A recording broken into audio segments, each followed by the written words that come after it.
No one will ever kill me, they wouldn't dare. That was a quote from Carmine Galante, powerful guy, acting boss of the Bonanno crime family. True quote, until they killed him.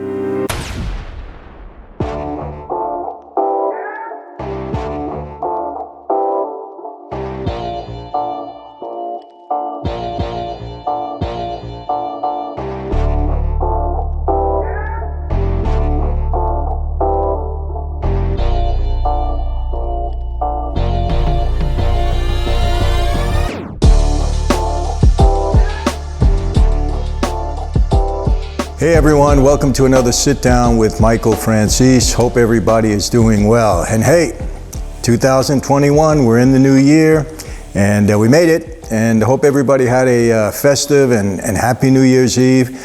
We just stayed home, you know, the kids and grandkids came over and we had dinner and we brought the new year in together, and I hope all of you were able to do the same.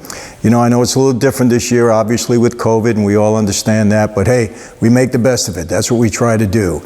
And, you know, New Year's Eve is always special to me because I think back, you know, and we had kind of a tradition in our family, and it was really started by my grandmother, my mother's mother, and that was that she wanted everybody together at 12 o'clock to bring the new year in together, because she believed that if we all brought it in together, we would, you know, we would end it together. So, and get into the new year, the next new year. So, we would always get there. We'd have dinner by my grandmother's house. You know, my dad, mom, brothers and sisters, we'd all be there. Sometimes friends would come over, and at 12 o'clock, bells would chime, we'd have a toast, we'd hug and kiss each other, wish everybody a happy new year. It was really a great time. And we stood around for maybe another 45 minutes or so, and then by 1 a.m. we were gone, usually into the city. My dad had made arrangements maybe at the Copa. We used to go to the Copacabana quite a bit on New Year's Eve. It was open all night long. Party began late, so it was okay. And we'd get there and we'd have a blast for a couple hours. You know, in New York City on New Year's Eve, it never closed down. And then we would go for breakfast afterwards. By the time we'd get home, it would be 6, 7, 8 a.m. in the morning on New Year's Day. But man, such great memories, and I know many of you out there have great memories of certain holidays. Well, this one was special to me, and I always get kind of nostalgic on New Year's Eve. So I have gotten the same tradition in my house. Everybody's got to be together, you know, and initially the kids, you know, when they're 21, 22, Dad, we want to be with our friends, but they respected my wishes, and we've been together, you know, at midnight for the past, you know, several years. The only time that didn't happen when I was in prison, and unfortunately that was about 8 years of that, but we got it back together. So we had a great time, and hey, 2021, I'll get more into that, but let's get into the topic for today. Oh, and by the way, you know, the giveaway was great. All the people that got their prizes are getting their prizes. You know, we're very appreciative. We got comments from a lot of them. So I hope you all enjoyed the giveaway, those of you who participated.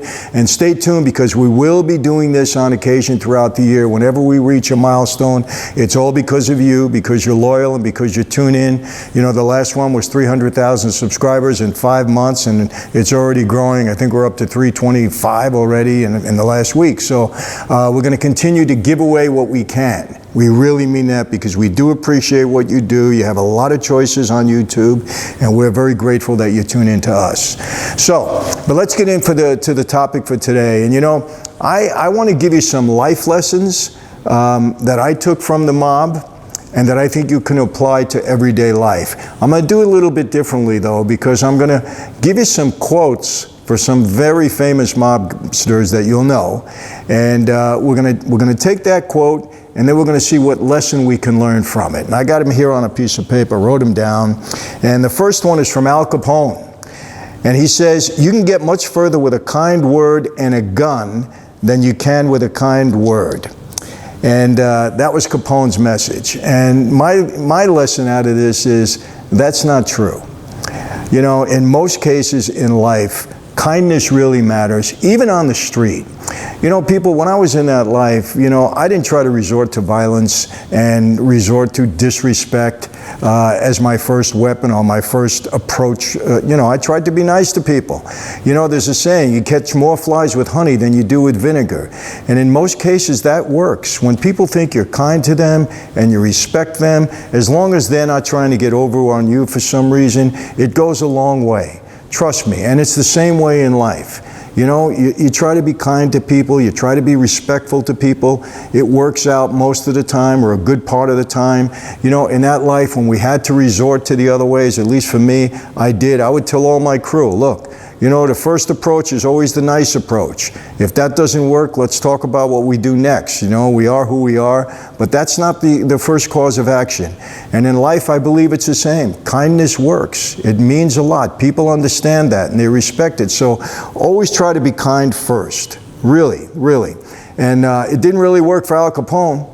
I mean, because at, I think 30 years old, he went to prison, and his life ended pretty early in life, you know. So it didn't work for Capone, even though he said that that's not a life skill that I would teach you. Kindness works, violence is second, rude approach is second, but kindness should be your first course of action. See how it goes first. Next one, a fish with his mouth closed never gets caught. And that was from Tony Ricardo, Boston, Chicago. I love that quote. A fish with his mouth closed never gets caught. And people, weigh your words in life. Be slow to speak. Be slow to condemn people. In my former life, the guys that was the chatterbox, the guy that was always mouthing off, they never lasted. You know, they just never did. People didn't like, you know, people that were brash in their conversation. Look, we can bring up John Gotti, you know, John just had a big mouth. It doesn't work in that life, and it doesn't work in the real life. You know, when you want to talk and talk and talk and be the first one to open your mouth, the first one to give an opinion, the first one always to condemn somebody, it's going to come back to haunt you. So weigh your words, keep your mouth shut. You know, try your best not to talk too much. In my former life, so many guys got caught on tape and you know, wiretaps and things like that, and it was devastating to them. Okay, in that case, they didn't know they were being taped and wiretapped, but still, some of the things that were said, I'll never forget what my father taught me, and it applies to so many things.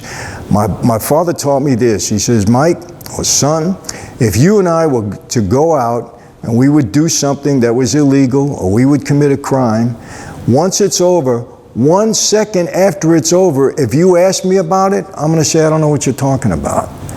That was my dad's lesson to me. Never brag, never boast, never talk about things that you shouldn't be talking about, so learn. You know, again, a fish with his mouth closed never gets caught. So Tony Ricardo was very wise in making that statement. Let's move on. This one I love. No one will ever kill me, they wouldn't dare. And you know who said that? Carmine Galante. You know what happened to Carmine Galante? He was a boss. He got killed. And very famous photo of him, you know, getting killed. He was killed in a restaurant in the afternoon, you know, and, you know, blood-soaked, a cigar in his mouth. Whenever you think you're beyond reproach and you think that nobody can ever get to you and nothing can ever happen to you, if you're that arrogant, it's not going to work for you people, especially in that life. People don't like that. Everybody that boasted, everybody that thought they were the toughest guy in the world, didn't work. And most of those guys suffered a bad fate, trust me. And it's the same way in life. Never be too arrogant, never be too cocky. You know what got me? This is going to sound crazy. But way back when, for some reason it made an impression on me. The Shah of Iran, multi-billionaire. And what happened? He got ill, couldn't cure it. All his money in the world couldn't matter. It showed me that it doesn't matter who we are in life. Doesn't matter. Okay, we are not invincible. Something can always take us down. Humility in life is very important. You gotta be humble. Carmine Galante wasn't, as a result. You know, and he made that statement. I mean, people heard him make that. Nobody would ever dare to kill me. He's dead. Got killed. Okay? Be careful. Don't boast and don't brag and don't ever underestimate people. Okay? In this life, okay, we're very fragile. Something can always take us down. There's something out there always more powerful than us, always more deadly than us, always stronger than us, no matter who we are. Got to be careful in life. Humility is important. Let's move on. It's another lesson. I like this one. It says, good fellas don't sue good fellas. Good fellas kill good fellas. And that was said by Salvatore Profaci. He was a captain in our family. The Colombo crew knew him well. And what's the lesson there? You know, in our former life, you didn't sue people. If a guy made a mistake or he did something wrong or he didn't pay back a debt or something happened, you didn't sue. You could pay with your life. The lesson here is, okay, you always got to be careful when you make a deal, when you get involved in somebody. Be sure that you can carry your end, because you don't want a lawsuit against you. You don't want to go to court. You don't want other people coming after you in that regard. So you got to be very, very careful the deals that you make when you give your word to something.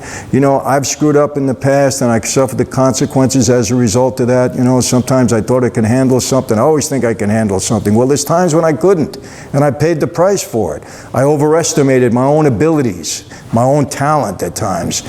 You can't do that, people. You got to be cautious in life when you either incur a debt or you vouch for somebody. Be very, very careful, because the consequences, if you can't hold your end up, or that person you vouch for doesn't hold his end up and you become responsible, could be a problem. So be very careful. So I like that. Good fellas don't sue good fellas. Good fellas kill good fellas. You know, we're not taking it to that level in life. We don't kill each other here. But you got to be careful. Okay, again, whenever you vouch for somebody, whenever you make a deal, make sure you can keep your end up, because you end up in court. You don't like that. Let's move on. Be careful who you call your friends. I'd rather have 4 quarters than 100 pennies. Al Capone. You know what? He said a lot of smart things, this guy. I mean, I didn't know Capone, and you know, sometimes you look at him as just as a hoodlum, you know, we've seen him depicted in movies, but he said some things that were pretty smart, and I think this is wise. Again, let me repeat it. Be careful who you call your friends. I'd rather have 4 quarters than 100 pennies. And you know what that means to me? What's your definition of friendship? What's your definition of a real friend? Know that. Got to know that, because you know what? We have very few friends in life, friends that will be there, friends that are not looking for something back from us, friends that we can rely on, friends that will be there in the bad times as well as the good, friends that like us for who we are, not for what we can give them, not what we can provide for them. Those are friends, really friends. And boy, I learned a lesson, you know, in that regard. I'm not going to get into it, but when you call somebody a friend, know your definition of a friend. It's not somebody from Facebook. It's not an acquaintance. I have a lot of acquaintances, people that I bunk into. I say hello, we may have coffee, dinner, whatever, but I don't know that I can rely on them. And the same with them. They may call me a friend, but I may not be the person that they can rely on. Friendship is deep. Friendship matters. Friendship is like family almost. I mean, it's important in life. So, you know, be careful who you call your friends, because then you have certain expectations of that person, that you expect things from them. And sometimes, and quite often, you're going to be disappointed. So know your definition of friendship, know who your true friends are, and separate them from your acquaintances. Al Capone, pretty smart guy, I got to say that. Let's move on. There's no such thing as good money or bad money. There's only money. And that's Lucky Luciano. I believe in that statement, you know.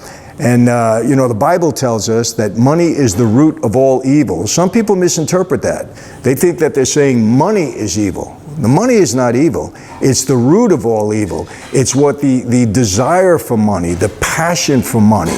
It's what people do as a result of having that desire and that passion for money. They do bad things. Money is a powerful aphrodisiac. It's something that people kill for, steal for. You know, it separates family, friends, everything else. Money can be the root of all evil. The money itself is not bad. It's what you do for it. It's what you do with it.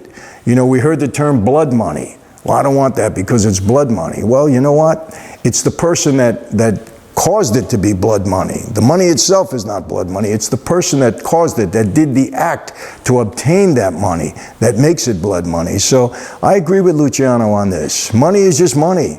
It's what we do to get it and obtain it that really matters. So it's the person involved, it's the company involved, the business involved. That's the problem. But money is just money. I'll say it again, I love that. There's no such thing as good money or bad money. There's only money. Lucky Luciano. Let's move on to another one. I love this one. Judges, lawyers, and politicians have a license to steal. We don't need one. Carlo Gambino. Man, I'll tell you what, you know, you're going to see something from me in the next couple of months. I'm writing this book. It's called A Mafia Democracy. And people, I'm only writing that book for one reason. I want to make you aware of what's going on in our government today. It's amazing how they make laws to accommodate themselves so that they can get wealthy, but we can't do the same thing. They exempt themselves from laws that we have to abide by. Why should that be? They're elected officials. We put them in office. They're public servants. Even the President of the United States, public servant. They're supposed to be serving us. They're supposed to be serving the will of the people. And yet, you're going to find out. How many people go into Congress with practically nothing and come out multi-millionaires? I'm going to name them, going to talk about them. The system is not right. They do have a license to steal. Now, on the street, we didn't need one because we're going to steal anyway. We didn't care about the law. You know, we got around it. We did what we had to do. All right, but the same crimes that we were charged with, politicians are doing it because they have a license to do it. They've exempted themselves from the law. You're going to find this out. I don't want to get into it too heavy now. But Carlo Gambino knew what he was saying. What he was saying is, hold your political people accountable. They're accountable to us. We are not accountable to them. Yes, they make the laws and we're accountable to law enforcement, but sometimes, you know, they make laws that are tough to abide by. Not for them, but for us. We'll get into it more heavily. But, you know, Carlo Gambino, a wise guy, one of the few guys that died a natural death. I think he did very little time, hardly went to prison. He was an old-timer, kept the low profile, one of the smartest guys, you know. You don't hear about him too much. Obviously, the family was named after him, but he was a wise old guy. And fortunately, he was one of those guys that died of old age. And I always say this, if you're in a mob life and you die of old age and you die free, you've really accomplished something, especially if you get to be the boss. So, good one. I got one more. And this is the quote, "This life of ours, this is a wonderful life. If you can get through life like this and get away with it, hey, that's great. But it's very unpredictable. There's so many ways you can screw it up." And that was said by Paul Castellano. And well, need I say anything more? Everybody knows the Castellano story. Killed at Spark Steakhouse, December 16th, 1985. And you know the whole story behind it with Gotti and so on and so forth. So he screwed up. You know, whatever he did wrong. He didn't have control of his family in the right way. He didn't understand the dynamic of what was going on. And, you know, I guess he felt that he was untouchable. And look what happened. So how do you apply that to this life? You know, people, this can be a great life. And I know, look, you know what? Sometimes people are dealt a bad hand in life. You know, my kids, they come to me and they complain. And they say, you know, Daddy, this is not fair and that's not fair. And I say to them, life is not fair. It's not fair. Things are going to come at you that are not fair. Sometimes sickness is not fair. You get laid off from work. It's not fair. You lose a loved one. It's not fair. But life is not fair. Get used to it. I tell them that all the time. I say, you want to know what isn't fair? You live in a nice house. You got food on the table. You're driving a car. You're going to school. You got clothes on your back. Okay? Is that fair? It's not fair to the young person that was born in poverty, that did nothing to be in the condition that they're in except be born. That's all they did. They were born. What did they do to deserve that? Life is not fair. So don't tell me that things aren't fair. That's why I tell them all the time. Because life is not fair. How you deal with it is important. We're going to have ups and downs in life. Your outlook on it is important. Some people have overcome, you know, tremendous, you know, liabilities that they have in life, handicaps, and I see them, and I've met so many that just have a wonderful attitude. Hey, this is what I got, but I'm going to make the best of it. You know, it's our outlook in life, people, that's so important. And this could be a good life, even when we're struggling through certain things. It's our outlook that matters. And, you know, I don't want to get into all the ways that your outlook can change in life, but it really can. How you approach things is more important than anything else. Viewing the glass half full rather than half empty is very important in life. You know, you can go through life depressed and burdened and, you know, carrying the weight of the world on your shoulders and, you know, everything bothers you and, you know, hey, my president lost, my president won, you know, all this kind of stuff. It can get to us. You know, you can't let it happen. You got to figure it out some way. Your approach and the way you look at life is very, very important no matter what your circumstances are. So, you know, it's true in the mob life and it's true in our life. So I can only tell you this, you know, it's 2021. Try to have a good outlook. I want to leave you with this. And I think this is important. This isn't from a mob guy, but I was reading through certain quotes from people. I like to do that. You know, I always like to get educated, and when I hear something wise from somebody, I think about it, kind of turns me on a little bit. I apply it to my own life. I say, hey, this is real, this is good advice. You're never too old to learn things. I don't care how old you are. You can always learn something new from someone. There's always somebody out there that's smarter than you, wiser than you, has been through more than you, and can teach you something. And I'm always willing to learn. That's just how I've been my whole life, and it served me well. But I want to say these last two quotes to you. And remember this. You know, some of you have resolutions for New Year's. Some of you, you know, you're going to the gym, you're going to go on a diet, you know, you're not going to cuss, you're going to do all these things, you're going to be better, you know, a husband, a better wife, better kids, you know, all these resolutions that we make, and most of them we don't keep. I'm guilty of that, you know, especially when it comes to the gym and all that stuff. You know, I start out and then, you know what happens, you know, and a lot of people can relate to that. But we have a new year.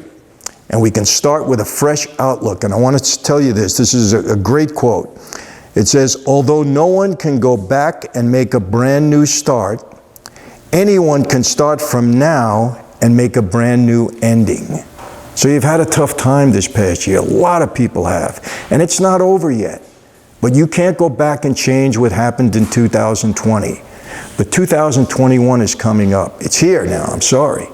You can change the ending from your outlook, from the way you perceive things, from the way you approach things. You can change the ending. Okay, we can't go back and change the start. We know what happened, but we can change the ending and we can start now. Another great quote. What the new year brings to you will depend a great deal on what you bring to the new year. What are you bringing to the new year? You're bringing resentment? You're bringing anger? You're bringing depression? Is that what you're bringing into the new year? Or are you going to say, you know what, I'm going to wipe this slate clean. Yeah, you know what, I'm struggling financially. Yes, I've been sick. You know, yes, I lost a loved one, which is horrible. I can't do anything about the past. You know, a question people ask me, I'm jumping around a little bit. Michael, do you do what you do now to make up for what you did in the past? My answer is no, I can't make up for it. What's done is done. I can't change it. I can't undo it. What I did, the sins I committed in my life, I can't change that. I can only do better now and in the future. And that's how I approach things. My faith tells me that, obviously. Okay, I'm a Christian, you know that. But in your case, you can't change what happened in the past. Doesn't matter who you are. You can only start fresh today and say, you know what, I'm going to change my outlook and things are going to change for me in the future. You know, I've got to say this, you know, my brother, my sister, I think some of you and most of you know the story. Sister died of an overdose of drugs. Brother, drug addict for 25 years.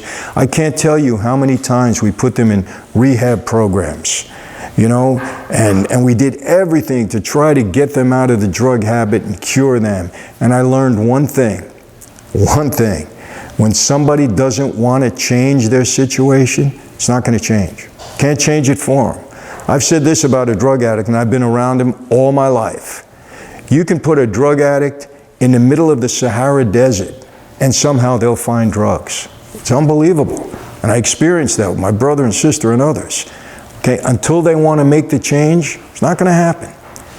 I used to bring my brother to a drug rehab place, 90-day program. He would leave on the 88th day. Made up his mind, that was it. Until he made up his mind that, you know what, I'm done. It's not going to happen anymore, whatever. Some of you don't get the opportunity to do that because things happen in a bad way before that happens. Well, I'm telling you now, you can change what's gone on in your past, but you have to make a commitment to do it. And 2021, the time right now is the best time to start. You got to do it. And I can tell you this, MichaelFranzese.com, in our inner circle, in our crew, people are encouraging one another like you can't believe the comments that we're getting. And it's not only me, it's people that are getting involved, you know, sharing things with their neighbor, giving them good advice. People are opening up to one another. getting really personal, and people are jumping in. It's amazing to see how people want to help each other, okay, in times of need. You got to put yourself in that environment and in that situation. And I'm not trying to plug the crew. You can come in the crew for free. If you want to go to the upper level, that's up to you. But even in the crew, they're helping each other so much. And we love seeing that, and we're contributing as much as we possibly can. So, listen, I'm going to say it again. 2 quotes. Although no one can go back and make a brand new start, anyone can start from now and make a brand new ending. Are you ready to make a brand new ending for this year? I hope so. The commitment should start now. What the new year brings to you will depend a great deal on what you bring to the new year. What are you ready to bring to the new year? Okay, hope, encouragement, going to start fresh, going to really make this thing work for me, going to look at the glass half full, going to say, you know what, I can overcome this, I can make the best of it, no matter what struggle and challenge I have in front of me, I'm going to do it. That's how I'm going to leave you today. I want to toast all of you. Yes, I'm drinking a glass of wine. I enjoy it. It's okay. Italians, we all drink wine. We love it. But never to excess. Remember, there's nothing wrong with alcohol. You can drink. Just don't drink it to excess and get silly over it. That's all. But I want to toast all of you. Have a very happy, a very healthy, a very safe new year. I want you to all be blessed. I want 2021 to be a blessing for all of you. I want to thank you again for tuning in here on YouTube to all of our stuff. We got great content coming up. We're not giving up. We're going to only get better and better and better. I promise you that. So, how do I always leave you? Be safe, be healthy, God bless, and I'll see you next time. Happy New Year to all of you.